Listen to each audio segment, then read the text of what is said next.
এরকম একটা অন্ধকার পরিবেশে বসে থাকলে প্রথম আমাদের মাথায় যে ভয়টা চলে আসে সেটা হচ্ছে ভূতের ভয়।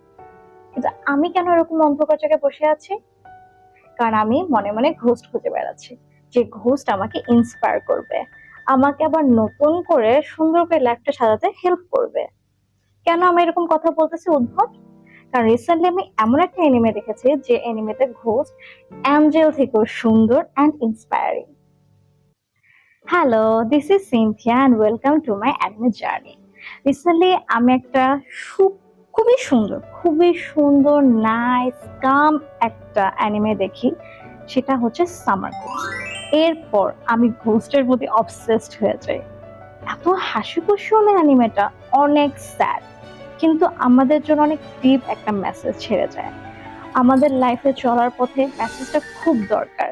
যখন আমরা লাইফ থেকে অনেক বেশি হোপ হারিয়ে ফেলি, আমার মনে হয় অ্যানিমেটা দেখা উচিত। অ্যানিমেটা আপনাকে অবশ্যই ইন্সপায়ার করবে, একটু ডিপে একটু ডিপে আপনাকে চিন্তা করতে ভাবাবে যে জীবনটা কি আরো আমাকে সামনে এগিয়ে নিয়ে যাওয়া উচিত, or I should stop it here. But আমার মনে হয় বেঁচে থাকাটাই ব্লেসিং। ভিডিও শুরুর আগে আমি কোনো স্পয়লার অ্যালার্ট দিব না, কারণ আমি এখানে কোনো প্রকার স্পয়লার দিব না এবং কাহিনীর ডিপে যাব না। আমি শুধু এখান থেকে মেইন মিনিংটা আপনাদেরকে বলবো, শেয়ার করব। আর আমি চাই আপনারা যেন আমার রিভিউ শুনে অবশ্যই অ্যানিমেটা এনজয় করেন। এনজয় না, you should feel it. So কাহিনী শুরু হয়ে যায় তিন বন্ধুকে নিয়ে। যে তিন বন্ধু চলে যায় ভূত খুঁজতে। কেন ভূত খুঁজতে যায়? কারণ তাদের মনের ভিতরে অনেক কোশ্চেন, এবং শোনাচ্ছে ভূতটা সুসাইড করে। এবং তিন বন্ধুর ভিতরেই ওরা অনেক মেন্টালি ডিপ্রেসড। এর মধ্যে এক বন্ধু তো কয়দিন পর মারাই যাবে। সো মানে এই ছিঁড়া ফাটা লাইফ থেকে তারা কোনো কোশ্চেনের অ্যান্সার পাচ্ছে না। তো তারা ভূতের কাছে যায় অ্যান্সার খুঁজে বের করতে, যে এই লাইফটা মানে সে কেন স্টপ করে দিল, আমরাই বা কেন বেঁচে থাকবো। অ্যান্ড তারা কেন যায় জানেন? তারা জানতে চায় যে মরে যাওয়ার পর লাইফটা কি আরো সুন্দর হয় কিনা, কারণ তারা অলরেডি সুসাইডাল আইডিয়েশনে ভুগতেছে। এর মধ্যে একটা মেয়ে খুবই বুলিড হয় সবার কাছ থেকে। এত বুলি হয় যে সে তার ভেতর সুসাইডাল আইডিয়েশন অনেক বেশি।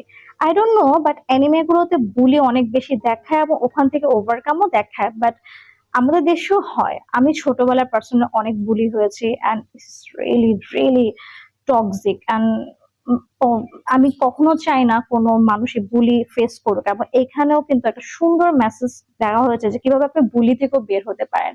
ওই ঘোষটা তাকে অনেক হেল্প করে, কিভাবে জানেন? জাস্ট কিছু না, ঘোষটা জাস্ট তাদের সামনে আসে আর অনেক প্রবলেম সলভ হয়ে যায়। কত ইজি, তাই না?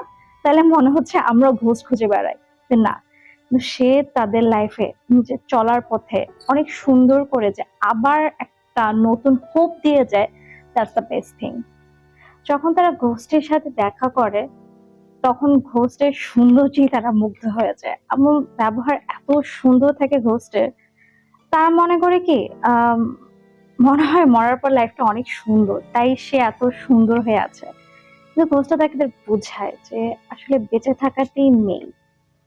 এখানে যে ফ্রেন্ডটা মৃত্যুর সাথে ফাইট করে, সে ফ্রেন্ডটাকে আসলেই মারা যায় কিনা সেটাও আমি একদমই বলবো না। আই টোল্ড ইউ, আমি স্পয়লার দিব না।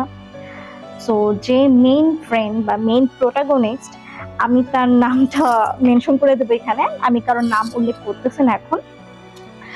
সো ওই মেইন ফ্রেন্ডটা যখন ঘোস্টের সাথে থাকে, kind of fell in love, ঘোস্টটা তাকে নতুন করে আবার বাঁচতে শিখায়, তার সাথে সময় স্পেন্ড করে। এবং ঘোস্টটা কিভাবে মারা যায় সেটাও একটা মিস্ট্রি, কিন্তু আমি এটাও রিভিল করব না। আপনারা অবশ্যই দেখবেন অ্যানিমেটা, দেখে আপনারা ফাইন্ড আউট করবেন যে কি হয়েছিল ঘোস্টের সাথে এবং কেন আমি বারবার বলতেছি যে এটা অবশ্যই দেখেন। আর সবচেয়ে ভালো ব্যাপার কি জানেন? এটা খুব ছোট্ট একটা অ্যানিমে, মাত্র 40 মিনিটের। আপনি খুব সহজে বসে দেখে ফেলতে পারবেন। কিন্তু এই 40 মিনিটের রেশ কিন্তু আপনার থেকে যাবে কয়দিন যাবত। এই যে দেখেন, আমি এখনো ওই রেশের মধ্যে আছি। এখানে কিন্তু খুব সুন্দর একটা লাভ স্টোরি আছে, যে লাভ স্টোরিতে কেউ কাউকে বলে না তাদের মনের কথা, কিন্তু একজন যে কাজে বুঝিয়ে দেয় যে তারা তাদের টাইমটাকে খুব সুন্দর করে এনজয় করতেছে। মানুষটাও জানে যে ভূতটা একদিন হারিয়ে যাবে, আর ভূতটা তো জানে যে সেই দুনিয়ার মানুষ না।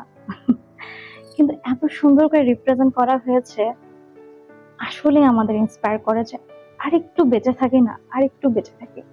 আমি হাইলি রিকমেন্ড করব আপনি অবশ্যই অ্যানিমেটা দেখেন।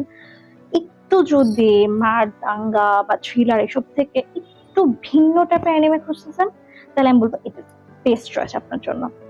প্লিজ জানাবেন এই সামার ঘোস্ট এই মুভিটা কেমন লেগেছে। আমার কাছে তো খুবই ভালো লেগেছে, আমি অলওয়েজ এই রেসে থাকতেছি। সো আমাকে প্লিজ কমেন্টে জানান এই সামার ঘোস্ট মুভিটা দেখেছেন কিনা, আর দেখে থাকলে আপনার অনুভূতি কি, আর দেখে না থাকলেও দেখে এসে আমাকে জানাবেন যে এটা কেমন লেগেছে।